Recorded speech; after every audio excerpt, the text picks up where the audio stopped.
और जिसमें लगभग कोई 58 के करीब जो एजेंडाज है उस पर विस्तृत रूप से चर्चा हुई है और फैसला जो है वो कैबिनेट ने अलग अलग चीज़ों में जो है वो लिया है।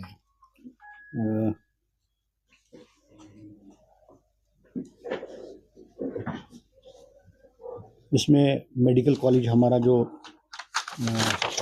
मेडिकल कॉलेजेस हमारे हैं हमीरपुर में, इसमें हमारे जो कैंसर का डिपार्टमेंट खोलने का फैसला लिया है, जिसमें लगभग कोई 250 के करीब पोस्टें जो हैं अलग अलग कैटेगरीज की जो है सैंक्शन की गई है।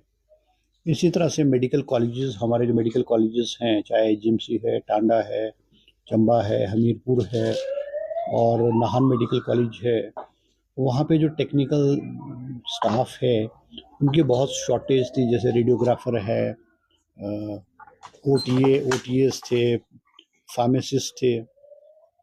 इनकी आज कैबिनेट ने 120 पोस्टें जो है वो अलग अलग कैटेगरीज की, जिसमें रेडियोग्राफर है, ओटीए है, ऑपरेशन थिएटर असिस्टेंट है, फार्मासिस्ट है, इनकी 120 पोस्टें जो है सैंक्शन की है।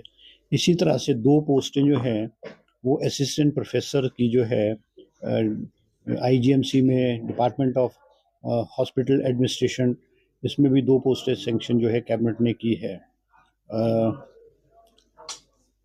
आज कैबिनेट ने एक 4 पोस्टें कोचेज़ की, हमारी जो स्पोर्ट्स हॉस्टल है भराड़ी डिस्ट्रिक्ट हमीरपुर में, इसमें भी 4 पोस्टें जो है सैंक्शन की गई हैं।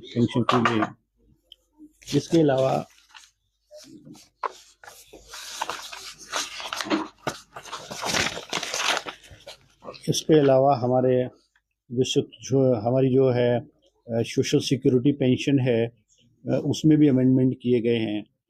उसमें भी अमेंडमेंट करके जो है, जैसे ट्राइबल एरियाज़ में जो है एडवांस में जो है वो सोशल सिक्योरिटी पेंशन जो है 1 टाइम दे दी जाएगी और एरियाज़ में भी 3 महीने के अंदर जो है इनको दे दिया जाएगा। इसी तरह से हमारे जो सीनियर डॉक्टर हैं, सीनियर रेजिडेंट डॉक्टर्स हैं, इनकी पॉलिसी को अमेंड करके इसमें 66% का कोटा जो है, जो जीडीओज हैं, हमारे हिमाचल के जो डॉक्टर्स हैं, जीडीओज हैं, एमओज हैं, इनको कमिश्नर एक्साइज एंड टैक्सेशन के लिए जो है आज कैबिनेट ने पब्लिक सर्विस कमीशन से रेगुलर बेसिस पे भरने का फैसला किया है। कैबिनेट ने आज एक जिप नाडी में जिप सा है और 18 मेगावाट धनचोला हाइड्रो पावर है, इनको जो बिडर्स, सक्सेसफुल बिडर्स को after completion of tender process ये इसका फैसला जो लिया गया है।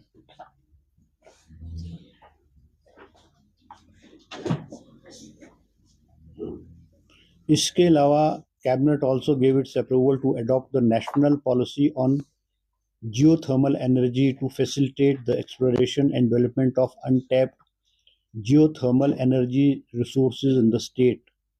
It approved the Directorate of Energy as a nodal agency for the implementation of this policy and sanctioned amendment to the Swaraj Janti Energy Policy 2021 to incorporate the guidelines related to geothermal energy.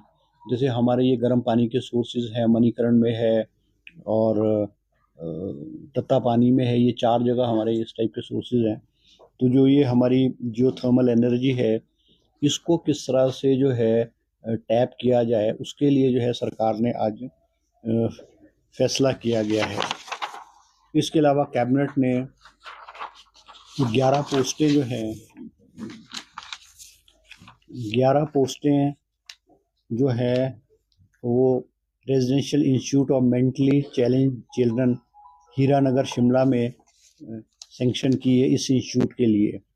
इसी के साथ जो है 11 पोस्टें जो हैं वो हमारे डिज़ास्टर मैनेजमेंट सेल जो रेवेन्यू डिपार्टमेंट में है, वहाँ क्रिएट की गई हैं 11 पोस्टें अलग अलग कैटेगरीज़ की।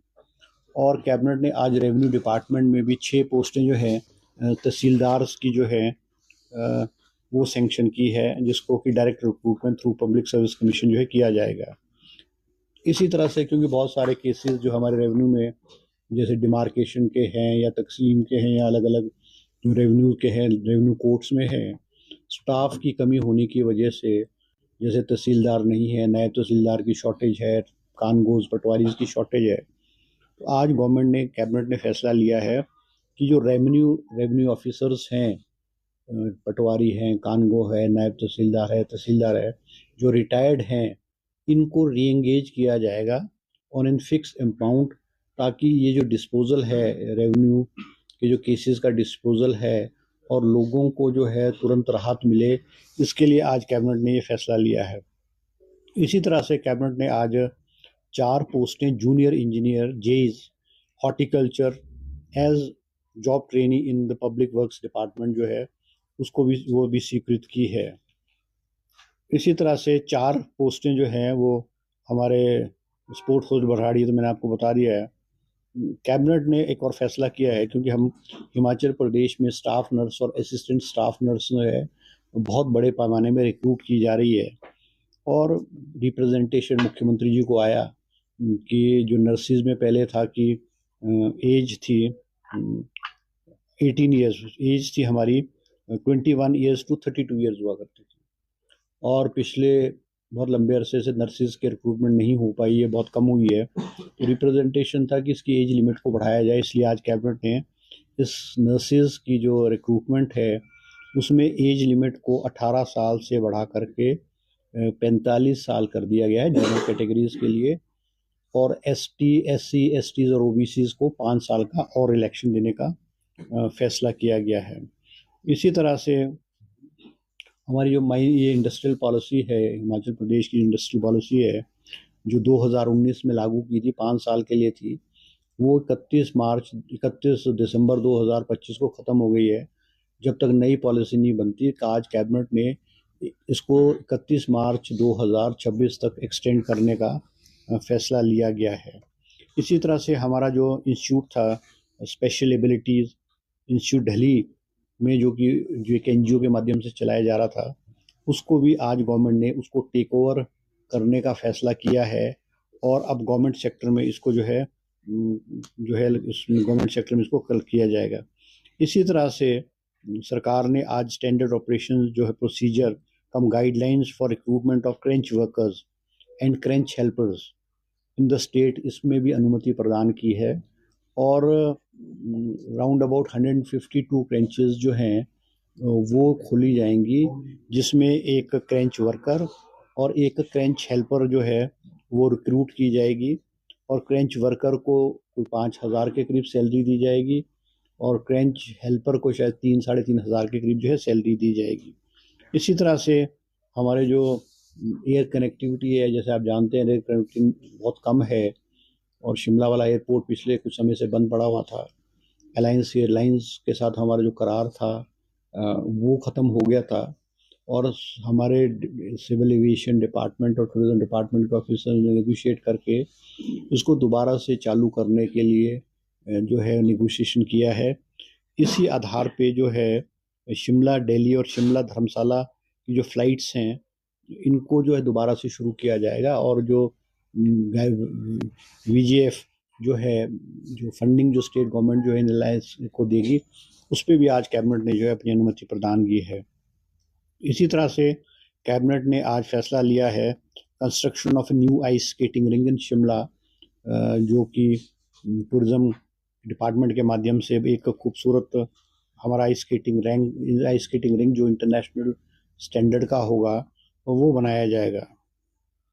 इसी तरह से रेगुलेट किया है कि जो हमारे रेवेन्यू ऑफिसर्स थे, इनकी जो RNP रूल्स थे, इनके जो अपॉइंटमेंट है, ड्यूटीज़ है, एनरोलमेंट्स है, and punishment to village officers, तो cabinet gave it approval to Himachal Pradesh land revenue rules 2025।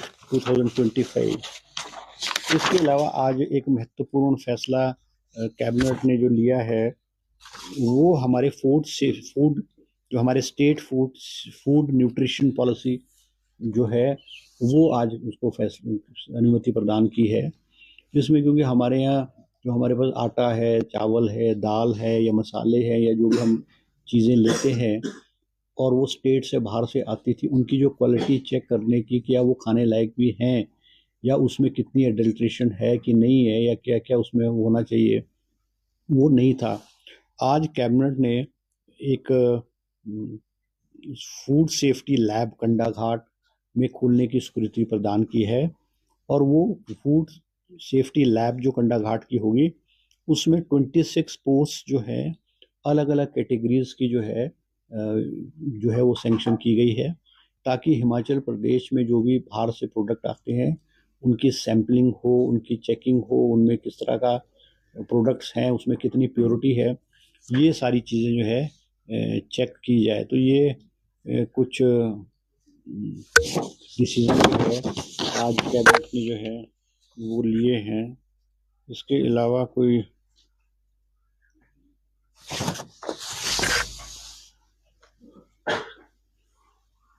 हाँ ये डिसीजन है।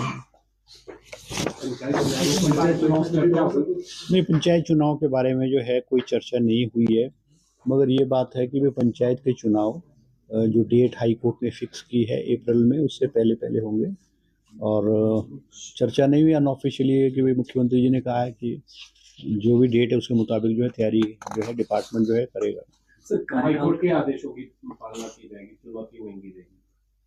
नहीं, चुनौती तो नहीं दे रहे ना, चुनौती तो नहीं दे रहे। हाई कोर्ट जब अप्रैल में जो हाई कोर्ट ने कह दिया है, अब वो तो मुख्यमंत्री जी ने कहा था कि प्रोज एंड कॉन उसके, हाई कोर्ट की जजमेंट है उसके प्रोज एंड कॉन या वो व्हाट डज इट क्या वो उसको देखने के लिए मुख्यमंत्री जी ने डिजास्टर एक्ट तो लगा जब नॉर्मलसी देखो ऐसा ना कि अब जब तक परमानेंट रिस्टोर नहीं की जाएगी तो उसको डिजास्टर एक्ट लगा हुआ है।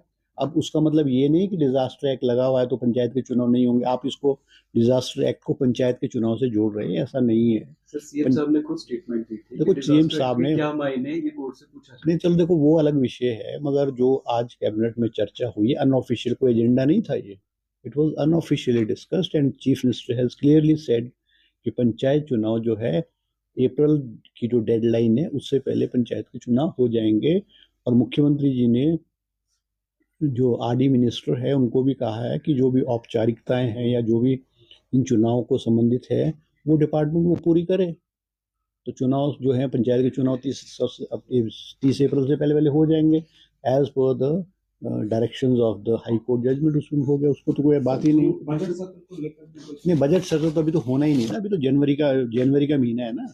बजट सेशन तो जो है बजट सेशन तो मार्च में। जो प्रतिनिधि है उनका कार्यकाल खत्म हो रहा है, क्या इसमें इसको लेकर भी चर्चा हुई है कि आगे किसको देना है? नहीं, देखो आज जो हमारे रूरल डेवलपमेंट मिनिस्टर हैं उनसे पंचायत के प्रतिनिधि मिले हैं और उन्होंने कैबिनेट में जो अनऑफिशियली डिस्कस किया है और मुख्यमंत्री जी ने कहा है कि इसमें जो है विचार करेंगे, देखा जाएगा कि what is the way out, इसमें वे आउट क्या निकाला जा सकता है। और बहुत सारी चीज़, क्योंकि कॉन्स्टिट्यूशनली भी जो है अगर मान लो पावर जो है जो इलेक्टेड रिप्रेजेंटेटिव है, अगर वो इलेक्टेड रिप्रेजेंटेटिव की पावर अगर 31 जनवरी 2026 को ख़त्म हो रही है तो इसका मतलब ख़त्म हो रही है।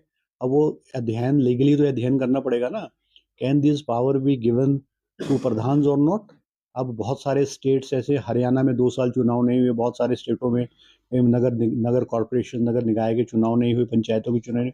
उन स्टेटों ने क्या पैमाना, उन्होंने किस तरह से इन पंचायत को रन किया है, ये भी तो देखने की बात है। अब वो इमीडिएटली इसमें तो फैसले नहीं लेने की नहीं है, मगर आरडी मिनिस्टर ने मुख्यमंत्री जी को ये सारी की सारी चीज़ों को बताया है। सर 2021 में हुआ था सर, जो प्रिंसिपल्स हैं और जो पंचायत सेक्रेटरीज है कमेटी बनी थी उनको दिया गया था जब अभी देखो इस पे अभी तक कोई फैसला नहीं किया गया है, हो सकता है नेक्स्ट कैबिनेट जब होगी उसमें, नेक्स्ट कैबिनेट में ये वाला एजेंडा आ जाएगा, उसमें किस तरह से इसको टैकल किया जाएगा। टीसीपी का भी मुद्दा था, टीसीपी का मुद्दा था टीसीपी का नहीं था, टीसीपी शायद एक कोई था, it was not that very important. चलो ठीक है, कार्यकाल बढ़ाने की मांग कर रहे हैं कि जब तक चुनाव नहीं। अब ये मेरी जो थी ना कैबिनेट, ये जो है कैबिनेट की ब्रीफिंग थी, है ना, तो ये आप आरडी मिनिस्टर से बात करें। कनेक्टिविटी की बात हो रही है, कब से शुरू करेंगे? और नहीं, उन्होंने देखो जो अमृतसर के लिए क्या सेवा शुरू? नहीं, देखो जो हमारी सबसे इम्पोर्टेंट, क्योंकि हमारा शिमला हमारा स्टेट कैपिटल है, नेशनल कैपिटल से स्टेट कैपिटल को जुड़ना बहुत ज़रूरी है। क्योंकि हमारा जो ये जो है एयर है, एक तो एयरपोर्ट छोटा है, छोटा प्लेन उतरता है, और ये रूट वायबली इकोनॉमिकली वायबल नहीं है, इसलिए एयरलाइंस इन रूट्स पे फ्लाई करने को कतराती है। मगर आज कैबिनेट ने फैसला लिया है कि जो वायबिलिटी गैप है, वीजीएफ है, वो स्टेट गवर्नमेंट देगी, और राउंड अबाउट एग्जैक्ट नहीं पर 30-32 करोड़ रुपए के करीब का ये है, आज कैबिनेट ने अनुमति प्रदान की है कि फ्लाइट दिल्ली से शिमला आए, शिमला से धर्मशाला जाए, धर्मशाला से शिमला वापस आए और दिल्ली वापस जाए। तो 2 हमारे ये स्टेशन शिमला एंड धर्मशाला की कनेक्टिविटी के लिए कहा है। जो वायबिलिटी गैप है, वीजीएफ है, जो ये कंपनी को लॉस है, वो हिमाचल गवर्नमेंट उसको बेयर करेगी। सर वीवीजी राम जी पे कोई चर्चा नहीं, कोई चर्चा नहीं। सर मंत्री और अधिकारियों के बीच में